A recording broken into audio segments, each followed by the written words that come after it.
I like culture. Today's ending reaction is free! Iwatobi Swim Club. Since this is an ending reaction, you guys know the drill. If you haven't seen the whole series, I will be spoiling some things. So if you don't want to be spoiled, please watch the whole series on Crunchyroll and then come back and watch this video. Okay? I know what you're thinking. With this long hair, I should have did Boa Hancock. But alas, I'm not beautiful enough for her. So this one was animated by Kyoto Animation. It's the same people who are doing Kyokai no Kanata and Chunibyo, which it kind of doesn't surprise me because throughout the entire series, the quality of the animation never goes down. Which means that all of these nippleless boys are always shown at their top-notch, most attractive state of attractiveness. Even though this series is made perfect for girls who like to fangirl over really attractive characters, I'm one of those anime fans that's more into the actual character of the character and how cool they look, which I guess could be considered attractive. I just don't think of it as this kind of attractive. You're amazing if I'm making any sense to you. So I kind of wanted to talk about why I actually watched and extremely enjoyed this show, even though I'm not like pairing the boys up together in my own little fantasy doujinshi. So just a warning because I didn't really think this was possible, but I might get a little deep.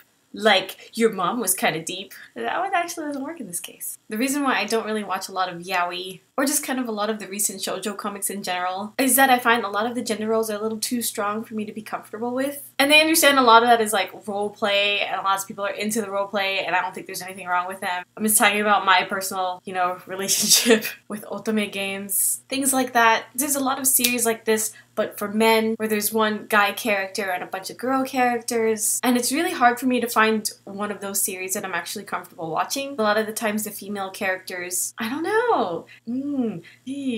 Well, I think Hayao Miyazaki kind of put it best. There's a quote in an interview where he said, unfortunately, the anime subculture has kind of fetishized the really stupid, kind of airheaded female. The ones where they're really clumsy or just kind of over-the-top ditzy. Or even if you take out the sexualization of it all, a lot of the female characters are still overly quirky. And Free kind of has its own quirky characters too. All of the characters except for maybe Makoto. You know, I actually didn't know Makoto's name until like halfway through this series. Other than being the tallest, he just kind of faded in the background there. But that's okay, I still like him. But oh my god, where was I going? I totally forgot. Right, so even though the characters of Free are still overly quirky, I was kind of questioning why I wasn't uncomfortable watching them or annoyed. And I don't know if people would agree with me here, but I kind of felt that they did a good job of not making it overly cheesy or corny right from the beginning. I think it's okay in the storyline to kind of go a little bit later when they've kind of established the characters and when you as an audience kind of had time to develop an affinity towards these characters. And so I think that was a really smart move by the series creators. They didn't do that until a lot later. Even though the characters are really quirky, with the exception of Bibirin and Nitori, they didn't use their quirkiness to kind of make a hierarchy. For example, none of the four main characters actually use their quirks to kind of be on a higher social level, especially a higher social level above the female characters in the series, which I kind of have never seen done before. Usually in those otome games, you'll play a girl that chooses to get drunk and suddenly the guy in the game is up all over you and then you're like, oh my god, no, you like it.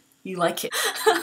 Laughing is how I deal with things. And I guess that's why I have a problem with a lot of harem animes, is a lot of the quirks that the females do have kind of puts them in a lower social position than the guy. And again, I understand that's like a role play, and those role plays don't necessarily dictate the reality. But I thought it was a really smart move that they didn't really push that in Free. And the rest was kind of left up to your fantasies. But then for people like me, I really appreciated how they did that. And I still like seeing everyone's kind of pair fan arts. Most of them are super cute. I bet a lot of you are going to Tumblr right now. And the takeaway for a lot of straight guys who have seen this series is that it was obvious it was more about the friendship of the characters, new and old, and how the dynamic changes as you get older. When you become an adult and you start traveling in different places, it's kind of hard to keep in touch with people that you've been friends with since elementary school, junior high, even high school. So I could see where a lot of people have just kind of looked at the series as kind of a almost coming of age with fabulous posing. I liked the orca whales though. Anyway, I have a feeling that this video is gonna get a lot of hate. And if you got something else out of it, you are welcome to let me know. I still think it's really interesting, the different things that people take away from the same thing. Discussion is good.